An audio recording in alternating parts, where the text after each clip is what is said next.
मोठी झाली म्हणून मी थोडंसं सगळं मला कळतं म्हटलं. मी माझ्या अगदी मनातच नाही कळणार की जेव्हा पण काय आता गुढीपाडवा येईल, गेल्या वेळेस या गुढीपाडव्यावरनं ते वाद झाला तो कोणतं सोडून द्या.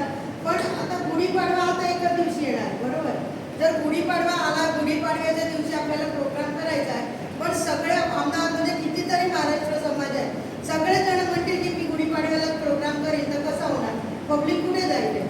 पण त्यापेक्षा सगळ्या समाजाने मिळून एक प्रोग्राम करावा का. तर मग प्रत्येकाने एकमेकाशी कन्सल्ट करून आज यांनी केला, उद्या त्यांनी केला, परवा त्यांनी केला, असा 2-3 दिवस 4 दिवस गुढीपाडवा उजवला, 9 दिवस आपल्याकडे असतात. रामनवमी 9मीला येते. मग 9 दिवसात तुम्ही गुढीपाडवा 9 समाजाने वेगळ्या वेगळ्या दिवशी जर ठेवला तर सगळीकडे सगळे जाऊ शकतील ना.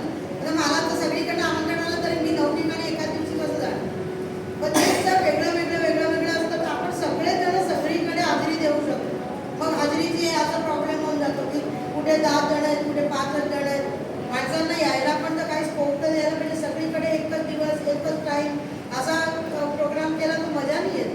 सगळ्यांनी मिळून एक काहीतरी सगळ्या म्हणजे तुम्ही तुमचा ग्रुप बनवा ना, जेवढे मराठी समाज आहेत अहमदाबादमध्ये त्या सगळ्यांच्या अध्यक्षांचा एक तुमचा तरी तुम्ही व्हॉट्सअप ग्रुप करा. आता तर ती सोय झाली ती एक हे करून मग आता सावरकर जयंती पण आहे, पण सगळे जण मिळून अख्खे जेवढे महाराष्ट्र समाज आहे त्यांना जर कळलं की भाई असं असं इथे आज काहीतरी होतं, हे ज्यांना ज्यांना पर्सनली थोडेफार मेसेज यांनी पण केले, तुम्ही दादांनी केले, तुम्ही केले असतील, पण तसं नाही व्हायला पाहिजे. पूर्ण अहमदाबादमधला जेवढा मराठी समाज आहे ना त्याला सगळ्यांना एकूण एक गोष्ट इकडची तिकडची वेजलपूरची असो, भोपाळची असो, कुठचाही समाज असो, दक्षिणी सोसायटीचा असो, पण त्या सगळ्यांचा एक ग्रुप असा असला पाहिजे, अध्यक्षांचा म्हणा का सेक्रेटरीचा म्हणा, की त्या लोकांनी त्याच्यामध्ये एकमेकाशी हे करून गोष्टी करून आम्ही हे करतोय, तुम्ही आम्हाला कसा सपोर्ट करा, तुम्ही तुमची हाजरी असू द्या, असं सगळ्या समाजाने मिळून काहीतरी केलं ना तर मला असं वाटतं, म्हणजे मी तर खूप लहान आहे बोलायला, पण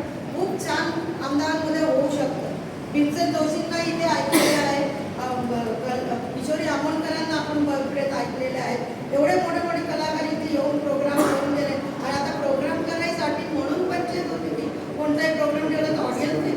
इथे पावसात प्रभाकर कार्यकरांना तर पावसामध्ये बाहेर मंगलभवनच्या उभे राहून सगळ्यांनी ऐकलेले, एवढा सगळा ऑडियन्स होता, तो कुठे गेला सगळं, आता विखरला गेलाय. पण तो तुम्ही एकूण करा ना, महाराष्ट्र समाजाने पुढाकार घ्या, 100 वर्ष झाले समाजाला, मग तुम्ही वडील आहात सगळ्यांचे, तर तुम्ही सगळ्यांना गोळा करा आणि असा एक हे निर्माण करा की अख्खा अहमदाबादमध्ये जेवढे मराठी समाज आहेत त्यांचा एक ग्रुप बनवून, ही माझी एक रिक्वेस्ट आहे सगळ्यांना ऑर्डर ठीक आहे समाजात कार्यकारिणीमध्ये तर म्हणजे असं एक मला. आणि सावरकरांविषयी माझ्या आठवणीमध्ये एक गोष्ट, आमचा पुराणिक स्टुडिओ होता इथं, आणि खूप म्हणजे मी तर नसेलही जन्माला आणि त्याच्या आधीची गोष्ट आहे, पण माझे आजोबा सांगायचे की आपल्या घरामध्ये सावरकर आलेले आणि त्यांना स्टुडिओ वरती होता, चढता नव्हता येत, तर 4 जणांनी सपोर्ट देऊन त्यांचे पाय धरून असे शिडी त्यांना वर चढवलं, त्यांचा तिथे स्टुडिओमध्ये फोटो काढण्यात आला होता. म्हणजे आमच्या घरात सगळेच येऊन गेले. ते घर मला खूप लाभदायक आणि आहे, पवित्र पण आहे.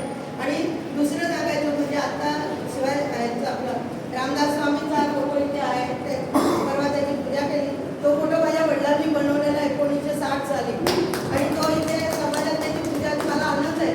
मला मध्ये बोलणे झालं होतं की इथे नुसतं कचऱ्यात पडणार असेल तर माझ्या घरी मी घेऊन जाते, पण त्याची पूजा होती आहे सगळं, तर मला त्याचा खूप आनंद वाटला की ते चला काहीतरी चांगला उपयोग होत आहे त्या.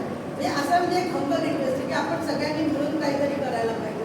एकटं नाही, मी निघून गेला पाहिजे सगळ्यांच्या मधनं.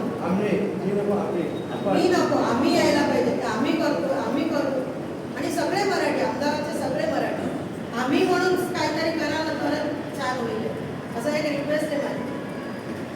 थँक्यू.